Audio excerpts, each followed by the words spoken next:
Assalamualaikum warahmatullahi wabarakatuh. Perkenalkan, nama saya Nenden Kusumawati SPD, Unit Kerja Semen Negeri 1 Cibinong. Saya saat ini mengampu mata pelajaran kimia. Izinkan pada kesempatan ini saya menyampaikan laporan hasil pemecahan permasalahan pembelajaran yang sudah saya laksanakan pada bulan Agustus. Permasalahan pembelajaran yang saya ambil itu berkenaan dengan asesmen proses pembelajaran melalui metode praktikum. Solusi yang saya peroleh itu merujuk kepada teori dari Polya yang saya kutip dari artikel berjudul Pengertian dan Tahapan Pemecahan Masalah oleh Muhlisin Riyadi. Permasalahan yang saya dapati pada saat pembelajaran dengan menggunakan metode praktikum langsung di laboratorium, yaitu pembelajaran praktikum tersebut memiliki kelemahan pada asesmen proses, di mana siswa yang cenderung aktif bergerak menyulitkan saya sebagai guru untuk menilai aktivitas psikomotorik mereka satu persatu. Atas dasar permasalahan tersebut, kemudian saya mencari alternatif pemecahan masalahnya dari berbagai sumber dan dari lapangan juga. Saya mempelajari permasalahan itu di lapangan secara detail, kemudian bagaimana mencari solusi atas permasalahan tersebut.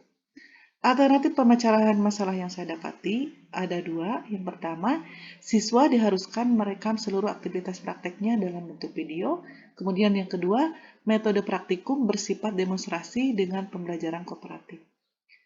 Diharapkan dengan siswa merekam seluruh aktivitasnya, saya akan lebih mudah untuk mengulang kembali, mengamati kembali apa yang sudah mereka laksanakan atau keterampilan psikomotor apa yang sudah mereka lakukan.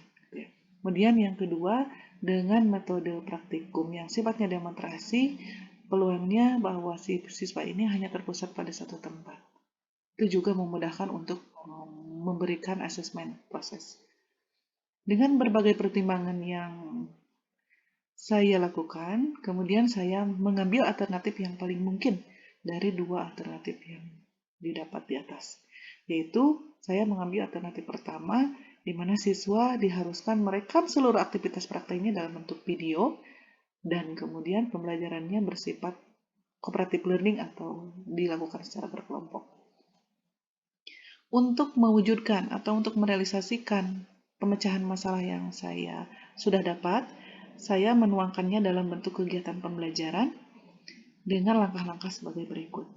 Pertama, siswa dikelompokkan berdasarkan gender, kemampuan kognitif, dan psikomotor. Jadi dalam kelompok itu diharapkan ada siswa yang memiliki keterampilan intelektual lebih, kemudian rajin, kemudian ada yang lincah, kemudian juga ada yang memiliki kemampuan komunikasi baik. Diusahakan pengelompokannya seperti itu. Kemudian jumlah laki-laki dan jumlah perempuannya juga seimbang. Nah, selanjutnya yang kedua, siswa diharuskan mempelajari contoh praktikum yang sama yang ada di YouTube. Saat ini di YouTube sudah banyak sekali referensi berkenaan dengan praktikum untuk bahasan-bahasan tertentu. Diharapkan dengan siswa mempelajari terlebih dahulu praktikum yang sama yang akan mereka lakukan, praktikum akan berjalan lancar dan tidak ada kendala dalam hal petunjuk teknis. Kemudian yang ketiga, langkahnya yaitu diskusi awal mengenai persiapan praktikum yang akan dilaksanakan. Diskusi ini boleh bersifat internal di kelompok mereka dan selanjutnya dengan saya sebagai pengajar, di mana di dalam diskusi juga dibuat aturan-aturan yang disepakati bersama berkenaan dengan segala hal tentang praktikum, baik itu pada saat persiapan, pelaksanaan, maupun pelaporan hasil. Di mana di dalam ini juga dikemukakan atau dijelaskan teknis bagaimana membuat video dan melaporkan video tersebut. Yang keempat, tentunya adalah pelaksanaan praktikum. Dan yang terakhir, pelaporan hasil praktikum ya berupa video tadi. Gitu ya. Dan untuk pelaporan video ini, pengumpulan video ini tidak dilangsungkan atau tidak serta-merta dilaksanakan setelah praktikum. Jadi saya memberikan dulu waktu, jeda waktu kepada mereka untuk memperbaiki videonya.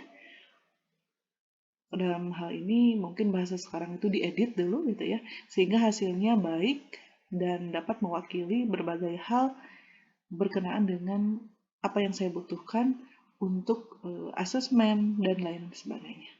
Di dalamnya juga ada laporan dan lain sebagainya.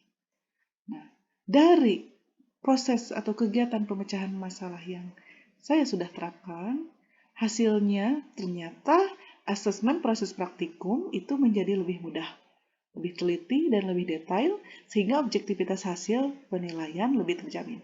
Ya lebih mudah karena pada saat melakukan praktikum, saya hanya fokus membimbing mereka untuk praktik, tidak melakukan asesmen. Walaupun asesmennya bersifat visible aja, gitu ya, kasat mata, tidak harus bawa-bawa kertas kemana-mana.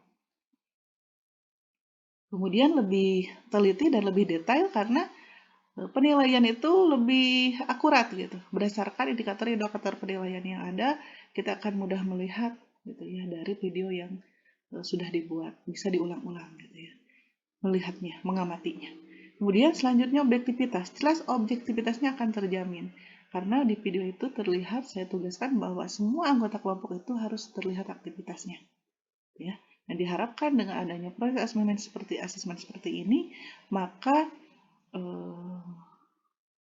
ketelitian dari hasil asesmen itu terjamin. Mungkin itu saja laporan yang saya sampaikan. Terima kasih.